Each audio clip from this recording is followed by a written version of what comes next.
নমস্কার, নিউজের প্রাইম নিউজে সবাইকে স্বাগত। আমি রয়েছে আপনাদের সাথে মীনাক্ষী। চোখ রাখছি খবরে। সোমবার সকাল 6টা থেকে ধর্মনগর মহকুমার একাংশে জারি হলো বিএনএস 163 ধারা।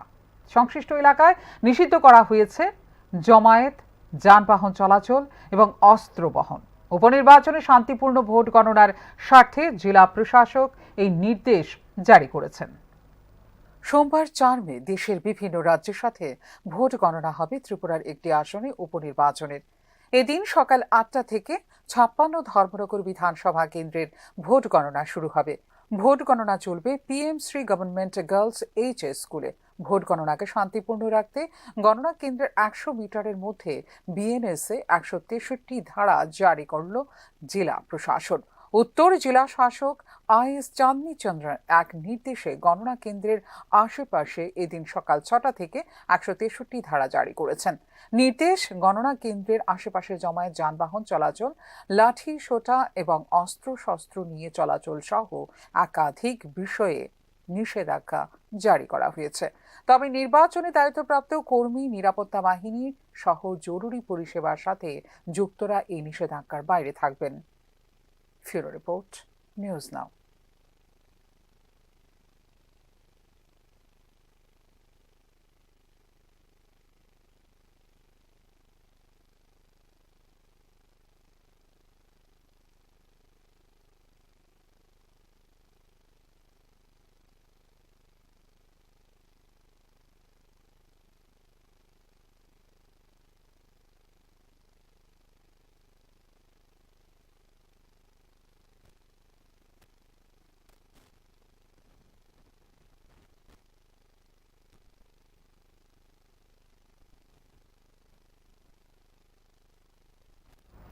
কমার্শিয়াল গ্যাসের মূল্যবৃদ্ধির প্রতিবাদে রাজপথে নেমে বিক্ষোভ মিছিল করল কংগ্রেস।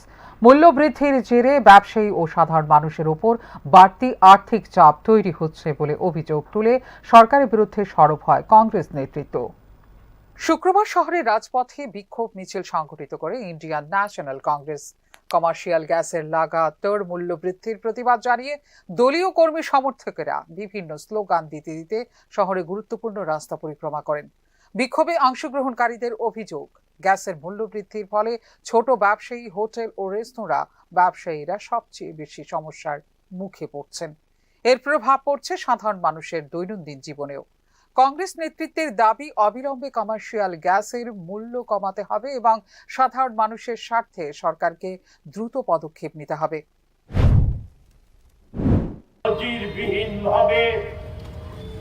এই সময়ে গ্যাসের 19 কেজি গ্যাসের সিলিন্ডারে 993 টাকা এককালীন বৃদ্ধি করে বর্তমান মূল্য দাঁড়িয়েছে 3071 টাকা।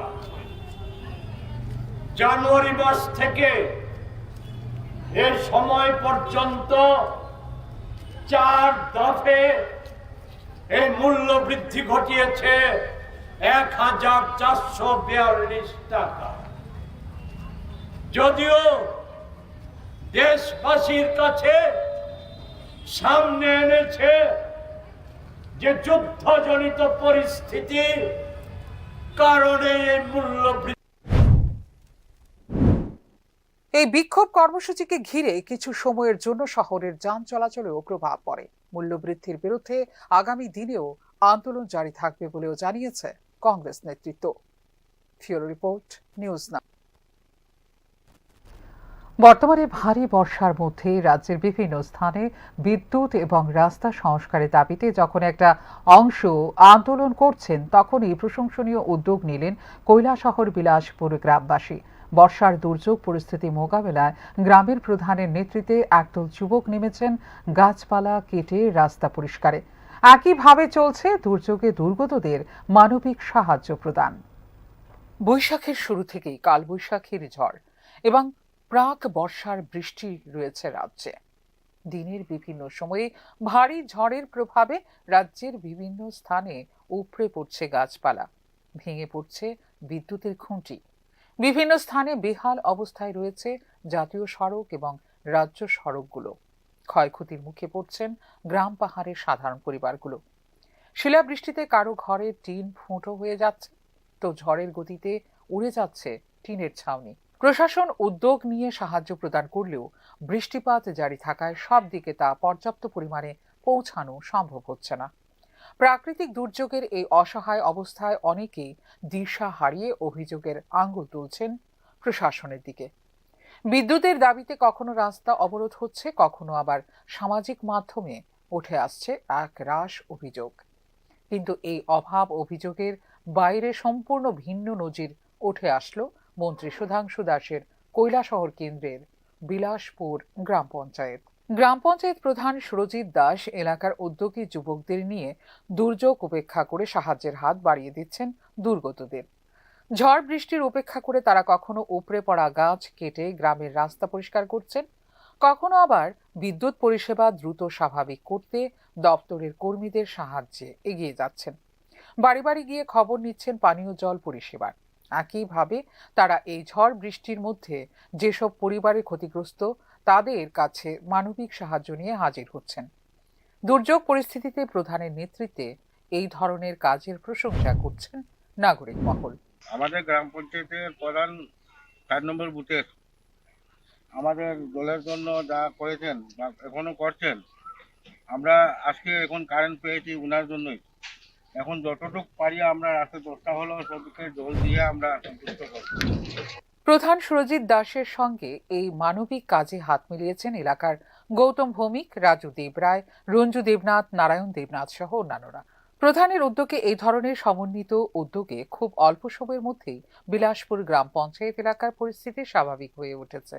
বিদ্যুৎ, পানীয় জল এবং যোগাযোগ ব্যবস্থা ধীরে ধীরে সচল হয়েছে। প্রশাসনের পাশাপাশি স্থানীয় জনপ্রতিনিধি ও যুব সমাজের এই ঐক্যবদ্ধ উদ্যোগ নিঃসন্দেহে এক উজ্জ্বল দৃষ্টান্ত বলেই অভিমত ব্যক্ত করেছেন নাগরিক মহল। Pure report, news now.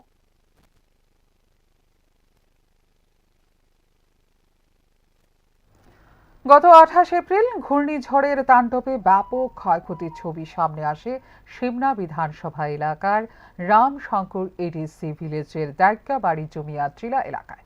ঝড়ের দাপটে ভেঙে পড়ে এক পরিবারের বসতঘর।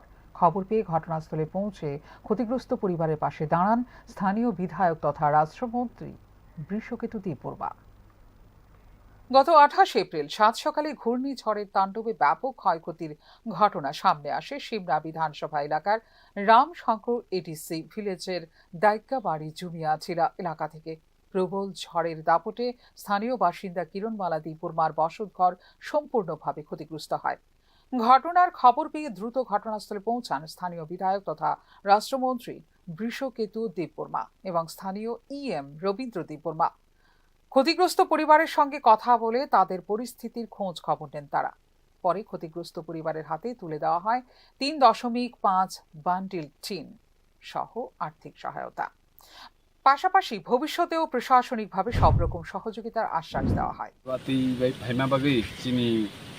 बेलाजार गामिनि किरणमाला देबबर्मानि नगबायमाबो जों खबर मानखा मानमा लगे लगेनो जों बनो सरकारि भाबे DCM हयते रांबो किसे सुबा जाखा तै मिया 3.5 बान 3 बायरो हर जाखा जों पार्सोनाली बरनि जे नगबायमानो नुगै खायरकमानि बागै दै तिनि आपातत बनि नग स्नामनानि बागै सरकारि भाबे बनो नग रिजाक दङ आ नग पाइसुगियाखौ आ नग बफानो आपातत 3 साकावरि तंद्रब व्यवस्था खायनानि बागै जोंनिया सारिगो 3.5 बान 3 बायरो हरका सिनि बरं गोनां इएम रबीन्द्र देबबर्माते आंनि जि बायथां ओमफ्राय फाइनान्सियाल सिनि आमचे जारा लुकु दंनाय दं अमाहाय नग बायखा ओंखाय वातुइ बाय नबार बाय फैखाय जों सब समय जों सिनि लुकुरकनो लगरिनानि बागै रेडि दं।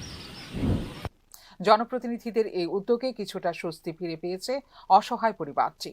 সংবাদ মাধ্যমের মুখোমুখি হয়ে কিরণমালা দেববর্মা সাহায্যের জন্য কৃতজ্ঞতা প্রকাশ করেন। ঘূর্ণিঝড়ে ক্ষতিগ্রস্ত পরিবারগুলোর পাশে প্রশাসন ও জনপ্রতিনিধিদের এই উদ্যোগ এলাকায় ইতিবাচক বার্তা দিয়েছে। ফিউরো রিপোর্ট, নিউজ নাও। বিশ্বব্যাপী স্বাস্থ্যসেবা আমূল বদলের লক্ষ্যে এক বড় পদক্ষেপ হিসেবে আগামী 5 মে Agartala Santiniketan digital hospital global mission 2026 এর আনুষ্ঠানিক সূচনা হতে চলেছে। দূরত্ব শূন্য। এই শক্তিশালী স্লোগানকে সামনে রেখে গড়ে ওঠা এই উদ্যোগ ভিশন 2030-র এক নতুন রূপরেখা। আগরতলায় Santiniketan digital hospital global mission 2026 স্বাস্থ্যসেবায় এক নতুন অধ্যায়ের সূচনা করতে চলেছে। পজিটিভ বার্তা ফাউন্ডেশনের নেতৃত্বে পরিচালিত এই প্রকল্পের মূল লক্ষ্য অত্যাধুনিক প্রযুক্তির সঙ্গে সহজলভ্য স্বাস্থ্যসেবাকে একত্রিত করা। আগামী 1 দশকের মধ্যে বিশ্বের 20টি দেশে 100টি টেলি ল্যাব স্থাপন এবং প্রায় 50 কোটি মানুষের কাছে আধুনিক স্বাস্থ্য সেবা পৌঁছে দেওয়ার লক্ষ্য নেওয়া হয়েছে। এই মিশনের মাধ্যমে আগরতলাকে দক্ষিণ পূর্ব এশিয়ার উদীয়মান ডিজিটাল স্বাস্থ্য সেবা কেন্দ্র হিসেবে তুলে ধরার পরিকল্পনা নেওয়া হয়েছে। এই কর্মসূচির মূল কেন্দ্রবিন্দুতে রয়েছে 6টি পরিষেবা: telemedicine, telepathology, tele radiology, tele ICU, tele শিক্ষা এবং কৃত্রিম বুদ্ধিমত্তা নির্ভর স্বাস্থ্যসেবা। দাবি করা হয়েছে এই পরিষেবার মাধ্যমে রোগ নির্ণয়ের রিপোর্ট মাত্র 30 মিনিটের মধ্যে পাওয়া সম্ভব হবে এবং রোগীরা ঘরে বসেই বিশেষজ্ঞ চিকিৎসকদের পরামর্শ নিতে পারবেন। এই উদ্যোগের অন্যতম আকর্ষণ এআই দিদি কর্মসূচি। এর আওতায় 10,000 প্রশিক্ষিত নারী স্বাস্থ্যকর্মী প্রত্যন্ত এলাকায় স্বাস্থ্য সেবা পৌঁছে দিতে কাজ করবেন। মিশনের প্রধান মলয় পিট জানান, এর লক্ষ্য শুধু চিকিৎসা পরিষেবা দেওয়া নয়, বরং স্বাস্থ্য সেবাকে মানুষের মৌলিক অধিকার হিসেবে প্রতিষ্ঠিত করা। জানা গেছে এই উদ্যোগের পরবর্তী পর্যায়ে আগামী 13 মে বোলপুরে অনুষ্ঠিত হবে। সেখানে শান্তিনিকেতন মেডিকেল কলেজ গ্লোবাল হাবের উদ্বোধনের পাশাপাশি সুন্দরবন ডিজিটাল হেলথ মডেলেরও আনুষ্ঠানিক সূচনা হবে। ফিউরো রিপোর্ট, নিউজ নাও।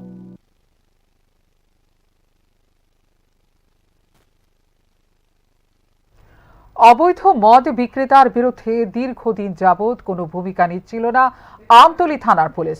অবশেষে আইন হাতে নিয়ে সেই মদ বিক্রেতার বিরুদ্ধে অভিযানে নামল প্রমিলা বাহিনী। দোকানে তল্লাশি করে মদ সহ বিক্রেতাকে তুলে দেওয়া হলো পুলিশের হাতে। আমতলী থানার পুলিশকে ম্যানেজ করে দীর্ঘদিন যাবতীয় অবৈধ মদ বিক্রির অভিযোগ ছিল পাণ্ডবপুরের উত্তম দাসের বিরুদ্ধে। স্থানীয়দের অভিযোগ, উত্তম দাস নিজের দোকানে বেআইনিভাবে মদ বিক্রি করেন। উত্তমের দোকান থেকে হাতের নাগালে মদ পেয়ে এলাকায় বিশৃঙ্খলতা বাড়ছে, মদ্যপদের ক্ষতিগ্রস্ত হচ্ছে বহু পরিবার। এলাকাবাসীর অভিযোগ, দীর্ঘদিন যাবৎ তারা আমতলী থানার পুলিশের কাছে অভিযোগ জানিয়ে তেমন কোনো সাড়া পাচ্ছিলেন না। পুলিশ অবৈধ মদ বিক্রেতা উত্তমের বিরুদ্ধে কোনো ভূমিকাই নেয়নি। অবশেষে শুক্রবার রাতে আইন হাতে তুলে নিয়ে কুখ্যাত এই মদ বিক্রেতার বিরুদ্ধে অভিযান করলেন এলাকার প্রমিলা বাহিনী। এলাকার কয়েকজন যুবকের সহযোগিতায় উত্তমের দোকান থেকে উদ্ধার হয় বিপুল পরিমাণ মদ। হাতে নাতে ধরা পড়েন একজন দেশি মদ ক্রেতা। তিনি স্বীকার করেন, উত্তমের কাছ থেকে তিনি নিয়মিত মদ ক্রয় করেন।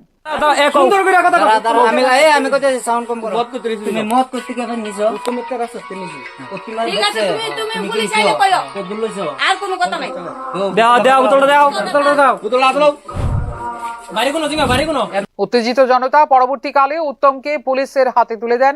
উত্তমের অবৈধ মদের ঠেক থেকে একাধিক মদ্যপকেও এদিন তুলে দেওয়া হয়েছে পুলিশের হাতে। আগামী দিনে এলাকার আরো কয়েকজন নেশা বিক্রেতার বিরুদ্ধে একই কায়দায় অভিযান হবে বলে হুমকি দিয়েছেন মহিলারা। ফিউরো রিপোর্ট, নিউজ নাও।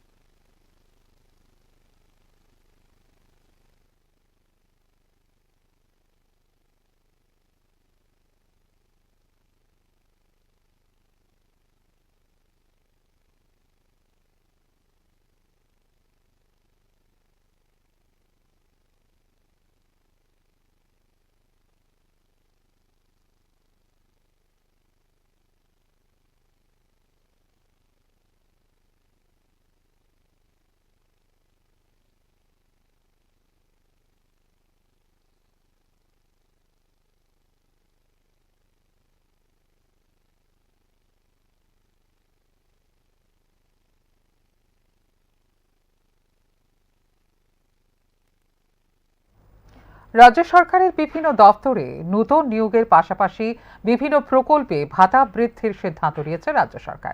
শনিবার মুখ্যমন্ত্রীর পৌরোহিত্যে অনুষ্ঠিত মন্ত্রিসভার বৈঠকে একাধিক গুরুত্বপূর্ণ সিদ্ধান্ত গৃহীত হয়েছে।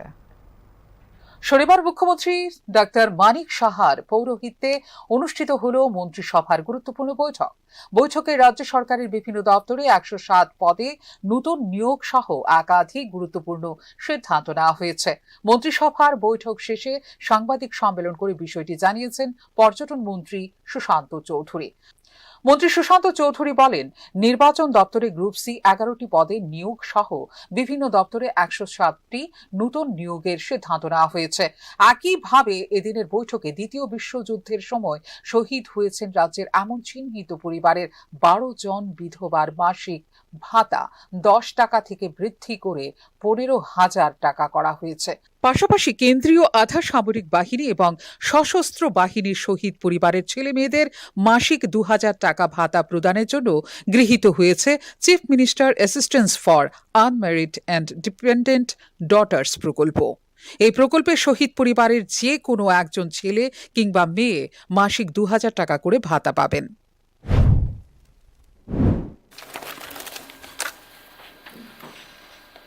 হোম, jail department, কারা দপ্তরে proposal for filling up of 4 vacant posts of pharmacist, allopathy under the home jail department, government of Tripura.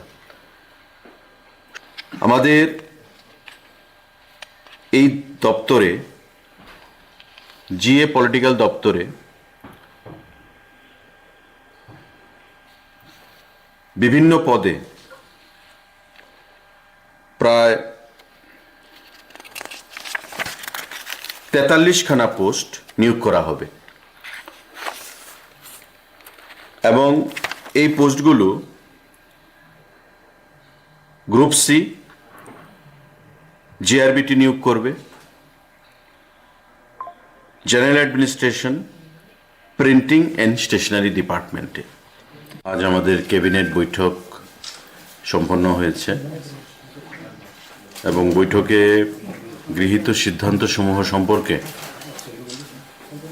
আপনাদের মাধ্যমে রাজ্যের জনগণকে আমরা অবগত করতে চাইছি সরকারের তরফ থেকে। Election department, approval of Council of Ministers for filling up of 11 posts of Lower Division Clerk, LDC, non-gazetted, and 4 posts for multitasking Group D. 11খানা পোস্ট গ্রুপ সি এবং 4খানা পোস্ট গ্রুপ ডি ইলেকশন ডিপার্টমেন্টে নিয়োগ করা হবে। এদিনের গৃহীত সিদ্ধান্ত অনুযায়ী নির্বাচন দপ্তরে 11টি পদের মধ্যে 6টি পদে সরাসরি নিয়োগ হবে, 5টি পদে নিয়োগ হবে প্রমোশনের ভিত্তিতে। অন্য সমস্ত দপ্তরে নিয়োগের জন্য জিআরবিটি এবং টিপিএসসি কে দায়িত্ব দেওয়া হবে বলে মন্ত্রী জানিয়েছেন। ফিউরো রিপোর্ট, নিউজ নাও। এখনকার মতো এই মুহূর্তের সংবাদ এই পর্যন্ত। অন্যান্য আপডেটস দেখার জন্য অবশ্যই নজর রাখতে হবে নিউজ নাওয়ার পর্দায়। নমস্কার, শুভরাত্রি।